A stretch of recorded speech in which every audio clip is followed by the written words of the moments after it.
we're going to move into the CPQ side of things. So we're going to go ahead and add in edit lines, and this will move us into CPQ.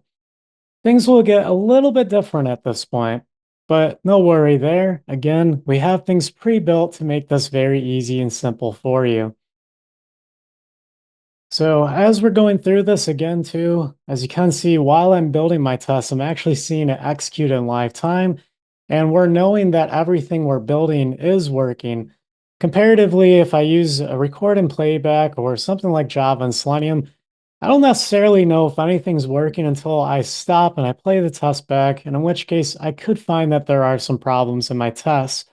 But here we're getting that live feedback. We know that this is working while we're building it. And there's a lot of advantage in regards to time savings with this approach. Outside of CPQ, as you can see, the way that Test Builder is picking up this element is a little bit different. So outside of CPQ, we were utilizing Salesforce's metadata. Now with CPQ, as you can see here, this is mentioning by Salesforce CPQ. We have specific locators that are set up for Salesforce CPQ, and these are built to handle its dynamic nature, as well as the shadow DOM that exists. So I've been mentioning this shadow DOM thing a multitude of times. I'm going to show you in a moment what that looks like here and why that is so difficult from other solutions testing perspective, such as Selenium, and anything that would just touch the surface level of the UI. Now, the first thing that we'll see here once we go ahead and click on the suggest button is tables. So again, tables are particularly difficult to interact with because I want to ensure that I'm interacting with the correct cell based on the row and the column we're interacting with. But again, the other thing that I've been talking about quite extensively, the shadow DOM. What is it and why do I care? Well, if you're interacting with CPQ, it's absolutely full of these things called shadow root. We can see one right here, but if I continue to scroll up, there's more shadow root, shadow root, shadow root, and it keeps going on.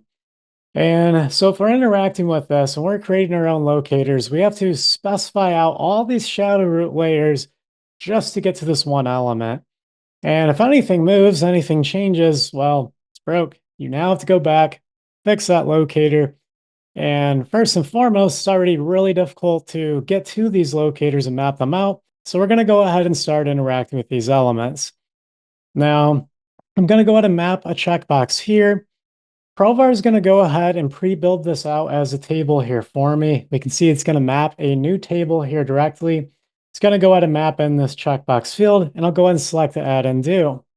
Now, when we interact with a table like this, by default, Provar is going to map this to row 1. So we can see it's going to reference row 1. Now, row 1 on this table will be the select all. It'll be this row that I'm highlighting currently. So once this maps, we should see it'll actually select every single product on this. We're going to go ahead and change that here in a moment. I'm going to map in one more element here, which will be the product code. And I'm going to explain why I'm mapping this here in a moment. And it's going to be in reference to that Excel spreadsheet. So this is just simply going to go ahead and map this element out for me so I can interact with this table in a more dynamic approach. So I don't necessarily care what we're doing with this step right now, but I simply need to get this element mapped so I can utilize this to interact with this table more dynamically. Now, the reason why you want to interact with this table more dynamically is you're going to be interacting with different products. You're going to be interacting with different price books. And these different price books, again, different products. And you're going to want to validate the pricing rules, the different add-ons and services that are available with these. So to make your life easier, you're going to want to be able to reuse the same flow that you've mapped out like I'm doing right now. The good news is it's pretty simple to do. You just have to set this up in a parameterized fashion. So that's what we're going to go ahead and do with this portion here. And I'll show you how we're going to do that. So coming back into Provar Studio, go into our test, going to minimize test builder here. We'll go into our test palette, and we're going to utilize this for each step. We're just going to drag and drop that into our test right here. With this row step here, we're going to drag and drop that into our for each loop. With our for each loop, we're going to reference the variable that we set up for the Excel sheet, which by default is simply source data. We'll make that selection. We'll provide a value name. We'll just call this Excel. Now, with this with product selection line row, we're going to go ahead and reference our variables from that Excel sheet. So the products code, this is going to be the column that we're going to interact with from that. And what we're going to do here is we're going to reference Excel. And then this will be that product code. So now what this is going to do is it's going to reference this variable here. And based on this, it's going to find the row that has the product code of SB bundle -PZ and SB bundle HCPZ. This is going to allow me to essentially parameterize this. And I can use this test with a different source of parameters. So if I wanted to use a different price book, different products, I run the same test through, and I'd have to rebuild everything from scratch. This is how I would do this here. Going back into the browser and test builder, we're going to go ahead and step into that step, and we'll go ahead and play this. I'm going to uncheck all these for now. And now, once we resume this, what you'll see happen is, again, we look at that Excel sheet. This should now make the selection into the SB bundle PZ in the first iteration. In the second iteration, this will then interact with this particular product here. So now we can see that first iteration ran. It selected that first one there. We'll go ahead and resume this. And on the second run, this will now interact with the HCPZ product. So again, rather than just specifying a hard locator here, I have parameterized this. Now I'm able to dynamically assign the products within this. So in essence, I don't need to recreate the wheel every single time I'm designing a new scenario for this. Just got to go through this once and reuse this with a different parameter set. From here, I'm just going to go ahead and end my for each loop. We're going to go ahead and add in the select button now. And what you'll see next is more tables inside of CPQ. So like mentioned, tables, tables, and more tables. So what will be presented next outside of the products is going to be our services and our add-ons for the products that we selected in this first table. And you can see there's also additional tabs that we may need to interact with as well, that, as you guessed, also include additional tables as well. So we'll just go ahead and interact with one of these tables. We'll say we want to go ahead and add in this product. So we'll just quickly go ahead and get this mapped in, and we'll continue forward. Now with this one, I'm not going to go ahead and parameterize this for time's sake. We'll just go ahead and map in this one selection. We'll just use a row locator for this one specifically. We'll go ahead and add and do this in. Now again, by default, this is going to be set to row locator 1, which would be this top one here. So once I map this, I will simply make a modification to mention that we do want to interact with row 3 rather than row number 1 on this here. So we'll let this execute here. But in the meantime, we'll go into Provar Studio and we'll make that update while that runs here in the meantime. So here is that step. We'll go ahead and click into it. Set to row locator 1. We'll go ahead and set that to 3. We'll go ahead and save that. It updated here in Test Builder, but I don't think I interacted with that in time, so we might have to re-execute that step to ensure that that does run and make the correct selection here as well. Now, that's one of the other things that's really helpful here in Provar is the fact that you can make modifications in live time, step to that step, and rerun it as you go. So again, if you make a mistake or if something didn't work that first time, you have the ability to make modifications on the fly and be able to rerun it and ensure that it does now work. So now we can see it's going to go ahead and rerun, and hopefully I did everything correctly there. We'll see it get selected. And as we see, it did get selected. Now we'll go ahead and apply these rules, and we'll go ahead and add in some discounts. So like mentioned with CPQ, there's pricing rules that we have to go ahead and perform validations around. In this particular example, there's 2 approval thresholds that we'll be interacting with. There's a manager approval that occurs at a 15% discount or greater. And then there's a director approval that's required for 25% or greater. So we'll go ahead and test both of those thresholds out and ensure that they work. Looks like I have to add in the save button rather than apply rules. So let me go ahead and get that mapped in here real quick.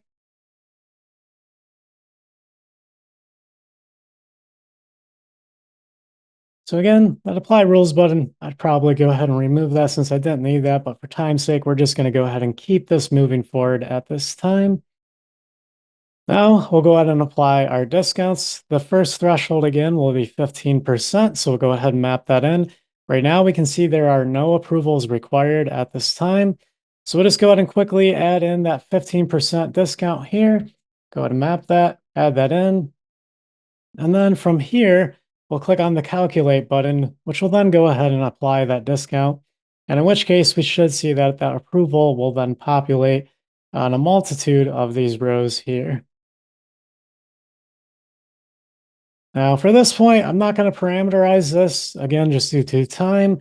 But in reality, this would be something else that I would parameterize. And again, that would give me the flexibility of reusing this for future scenarios. So if we're interacting with anything else that is utilizing the same table here, I don't have to go through and remap all of this every single time. Because again, well, this is all going to be repeatable. But now we can go ahead and see that that approval has been applied. It now says that there's a manager approval required. So in a similar fashion, we're going to just go ahead and perform a mapping here on product name so we can ensure that we're interacting with the applicable row that we want. We probably would iterate through the products here that we felt were necessary to perform the validation on. I'm going to copy this field name. I'm going to utilize that a little bit later. Just going to change this to a read assert. Again, this is a dummy step, just so I can go ahead and map this field and have that available for me to interact with. And then what we'll do is we'll map in the step for the approval. And then we'll go ahead and specify that we want to interact with the Smart Bytes row with this table. Because again, by default, this is just representing row 1 at this time. I'm going to give this a moment just to execute, and then we'll go ahead and map in the approval here for the manager. And then I'll show you how we'll go ahead and handle this from the data perspective to ensure we're interacting with the correct row with this.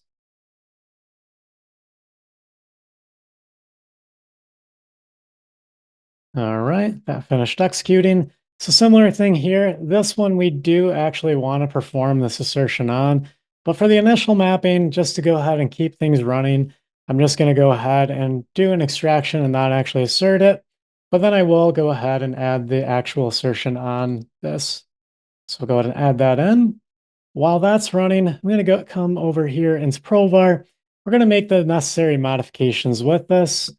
So at this point, I just need to go ahead and update this, the way we're interacting with this row. I'm going to minimize test builder here in the meantime. And what we're going to want to do, let's see here, we want to remove the 1, not the entire step. And we want to make sure that this product is going to be equal to, we'll go ahead and grab this value from the UI, Smart Bytes Enterprise Core. And within our quotation marks, we'll go ahead and add that in. This first assertion here, this one we don't need. We'll go ahead and remove that. And on the second one, we want to make sure that this is equal to manager. So go ahead and add in our assertion point now. We'll go ahead and save that. Going back into the browser and test builder. Now at this point, we'll go ahead and step back to the step and we'll re-execute this. And now this should go ahead and interact with the row where it's Smart Bytes Enterprise Core. And this will validate that the approval is in fact manager for this particular product. At this point, we can go ahead and see that this validation was performed. Manager equal to manager, and that was based off of this row here. And again, like I mentioned, if we add that additional discount of 25%, well, now we'll see that there is an approval for the director. Now we need to interact with additional profiles in this same test. And how will we be doing this? The good news is Provar is going to make this very easy to be done here in this scenario. So I've already set up the connections for my additional profiles, both the manager and the director. I'll show you how we get those added in and how we'll interact with this specific quote. We'll go ahead and preview the approval. We'll go ahead and submit those approvals. So this way they're ready for our manager and our director. So we'll go ahead and add that in.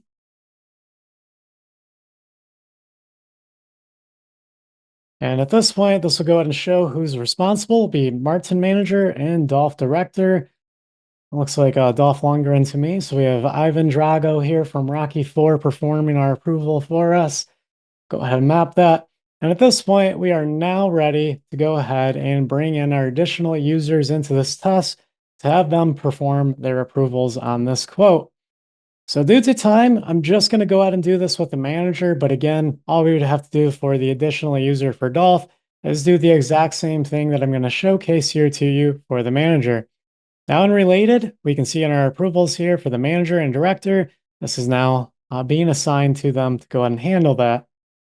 So going back into Provar Studio, like mentioned, we've already added in our connections for our additional users. The way that we're now going to add them into our test is within our org browser. We'll just go ahead and look for their connection. In this case, we want Martin Manager. Going to add them into the test just by dragging him in here, dropping him in. And at this point, I just have to configure one more thing, which is the application that we're using, which in this case will be Revenue Cloud right here. And we'll save this. So when it comes to interacting with multiple platforms or multiple profiles within the same test, Provar is going to handle both of these in the exact same fashion, which will be adding an additional browser that controls that profiles or that other website's actions. So anything I map on this browser will be mapped specifically for Martin Manager to perform. So in this scenario, if I did have to go back and forth between the sales user here and Martin Manager, all I would have to do is map my interactions here for the sales user, and for Martin Manager, come to this browser and perform my mappings. Now I'm going to go ahead and quickly just take this URL here, map that in, and what I'm going to do here is just go directly into that related list, and we'll go ahead and select the approval here that the manager user needs to interact with, which is the one here labeled as Approver Manager. Now, this is going to be done very easily. I'm going to be able to interact with the table from a dynamic standpoint. And the one that we're going to want to interact with the manager is the one that says Approver Manager.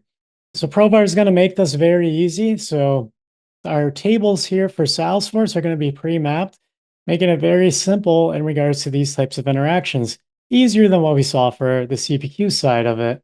Now, again, with CPQ, we have those tables pre-built. But the Salesforce metadata-driven ones, well, you'll see, it's going to be even easier here.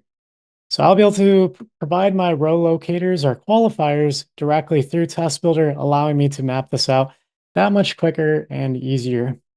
The other thing to point out with this navigation, as I mentioned earlier, once we created this quote, this did capture that record ID directly for me. And I'll show you how we're going to use that here. And my qualifier here that I care about is the manager. The approval number is dynamic. So anytime I create a quote, this approval number will iterate. So I don't want to use that as my qualifier. I just want to make sure whenever Martin comes in here that he does the manager approval. That's one that he is going to be assigned. Now, again, the navigation is going to be handled automatically for me. I'll go back to home, map this in, and showcase how that's going to work. Now, by default, this will be capturing that record ID that is represented with this record. I would go into Provar Studio and I would set that variable up for that quote from the record ID that was captured in live time. But as you can see, this is exactly how it's going to perform that navigation to ensure we are interacting with the correct quote. So again, like mentioned, one of the challenges in these tests is ensuring that you are continuously interacting with the same data set. As we can see here, this is going to provide that seamless experience to ensure we are consistently interacting with the same records in our scenario. Now, what we want to do with Martin at this point is go ahead and provide the approval. So we'll go ahead and just update the status here. I'm just going to go ahead and edit or interact with the inline edit so we can go ahead and perform that update and set this to the approved status. So we'll go ahead and start our inline edit. We'll go ahead and add and do with that. And then that will allow me to adjust the value at that point, and then go ahead and save this in. And at which point, we would then have to sign in with the director and repeat these steps here. Now, the one thing to point out is everything that I have built to this point is entirely reusable through Provar. You have the ability to segment out these steps as reusable steps, so this way you don't have to rebuild this for your next scenario. And again, this is really important because you're going to have to interact with multiple price books, multiple products, multiple different services, and add ons for these products. And if you had to go through and build a separate scenario out for every single one of these and reinvent the wheel every single time you did this, well, when we talk about the scalability side of that, it's a Herculean effort to do this. So again, having everything built out in a repeatable fashion where you don't have to go through and redo this every single time is going to save a tremendous amount of effort for you at that point in time. Now, at this point, the approval's been done from Martin. We've seen how we can interact with these multiple profiles.